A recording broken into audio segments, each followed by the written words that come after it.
let us examine and take an in-depth look at the lightsaber forms of Anakin Skywalker to Darth Vader, and how it flows into the ocean like a river. By the end of the Clone Wars, Anakin Skywalker was considered to be among the Jedi Order's finest duelists. Obi-Wan described him as a cunning warrior, and that he truly was. Rarely did anyone stand against the power and skill of Skywalker for very long when it came to the blade. This could not only continue, but compound after his change into Darth Vader. He was so proficient at the lightsaber that not a single Jedi who remained after Order 66 could even hold a candle to him. Even Jedi High Council members fell to his blade, which likely gives Vader the title of the finest duelist at his age. From an impulsive young boy on Geonosis to the most fierce warrior of the galaxy, and one that they had never seen in eras past. Today, we have decided to open a holocron and go back through and detail the evolution of Skywalker's lightsaber form, how he grew and adapted his technique through the years, and how his life influenced the way that he fought. But before we dive in, some of our Blade Masters have sensed that many of the duelists present here have not yet subscribed. If you enjoy what we do here and want to be privy to when we upload our daily holocrons, be sure to slash that subscribe button in half. Now, sabers ready, because here we go. Skywalker was a Padawan who spent a great deal of his time focusing almost exclusively on the blade and the physical applications of the Force. Despite being the chosen one, Anakin was always drawn towards the study of the blade, and never really cared for the deeper mysteries of the Force, much to the chagrin of the Jedi Masters who knew of his chosen one status. Rather, Anakin took to the aspects of the Force and Jedi training that gratified his immediate desire for a thrill. If his blood wasn't pumping, then he wasn't interested.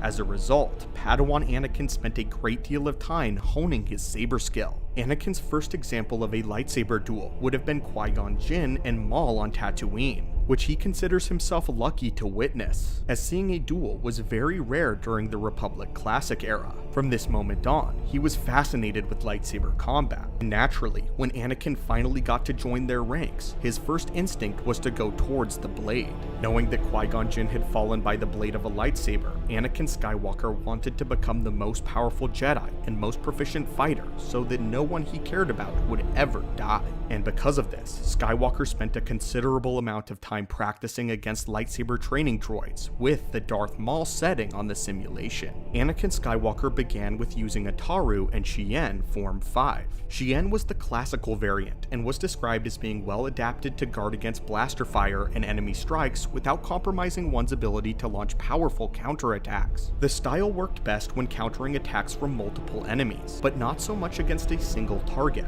The Chien opening stance was a high guard position, with the lightsaber hilt held at a two-handed grip above the user's head, the blade angled upward.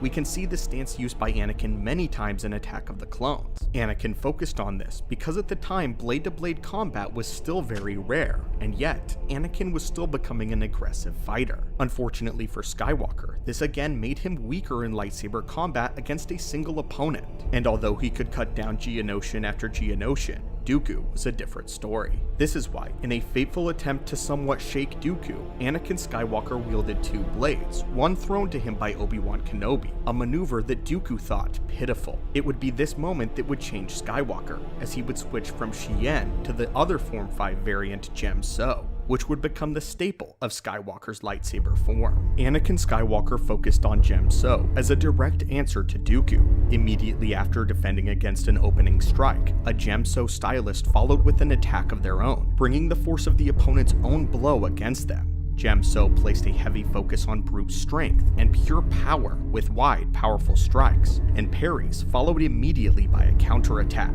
Unlike Sarisu or Ataru, Gem So required the user to not only counterattack, but also pressure and assault, combining force-enhanced strength with powerful blade combinations to overpower and overwhelm an opponent's defenses. Gem So stylists were known to dominate a duel by pressing the assault, and this leads us to the bread and butter of the form, that is, momentum. When a Form 5 practitioner gained momentum, they became akin to a steamroller of an unstoppable force of nature. Look no further than Anakin Skywalker using this momentum against Barriss Offee, or earlier in the war against Asajj Ventress and Legends in their battle on Yavin. as well as of course finally against Dooku when he's able to drive him back. In the novelization for Revenge of the Sith, Dooku was terrified and unstable with Anakin's powerful strikes and head-to-head combat style. However, there was one crucial flaw in Gem So, and that being its lack of mobility. Carrying that much brute strength sacrificed being able to move quickly. Again though, Anakin was an expert and would patch this weakness by actually employing Ataru footwork into his form. Obi-Wan had originally been a practitioner of Ataru, and Anakin had studied it intensely. This made Skywalker a devastating powerhouse on the battlefield. He could use acrobatics and footwork to keep up with faster opponents, and in their final duel, we can even see that Obi-Wan Kenobi is utilizing the same footwork of Ataru, which is why they are able to keep up with one another so quickly. No matter where Obi-Wan went, Vader was right on top of him, but the Sarisu form was able to stalemate the Gem So. However, it would be Skywalker's tenacity that would cause his ultimate failure. With this duel, it wasn't a conversation about styles, but of personality and mind placement. And this is the key in evolution from Anakin to Vader and their lightsaber forms. Once Anakin became Vader, his lightsaber form underwent massive reconstruction. Due to the limitations of his armor, he was now no longer anywhere as fast as Anakin had been, and Vader found it impossible to use Ataru footwork. In addition, it was much more difficult for Vader to move his arms like he had used to due to his breastplate.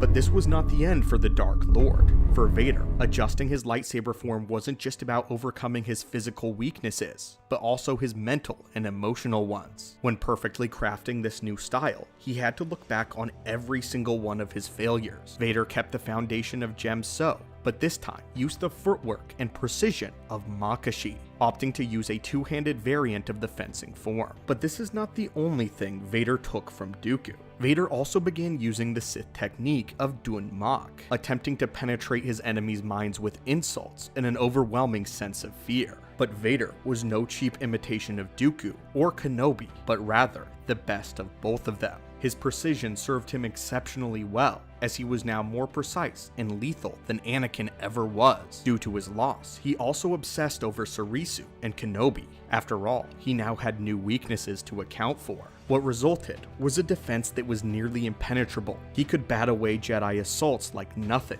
and then eviscerate a Jedi like a scalpel with ruthless efficiency, never moving his blade a millimeter more than was necessary. He did away with flippant acrobatics and quick motions. The blade was no longer an expressive art form of his Jedi mindset, but was now a ruthless meat grinder for his bloodlust. And yet, Vader still continued to perfect it, later integrating Form 6 Nyman, learning how to integrate force attacks into his sequences. To make up for his lack of mobility, Vader cloaked himself with the Force, using objects around him to hurl at his opponents without so much as making a gesture to telegraph it. With this final touch, Legends Darth Vader became virtually untouchable. Gone was his savage fury, replaced now by a chilling storm that raged on inside of him. He didn't use the dark side like a bonfire when he had just first turned, but rather, it was icy apathy. His use of the dark side was just like the expression on his mask: cold, dark, feeling nothing. Darth Vader had learned a lesson from every person who had defeated him. In some ways, we might even say he also learned from Ventress, as she always managed to slip away from the Jedi, but now, barely anyone could get away from Vader unless he wanted them to. And that is why Darth Vader, the ultimate evolution of Anakin Skywalker, is the perfect killing machine.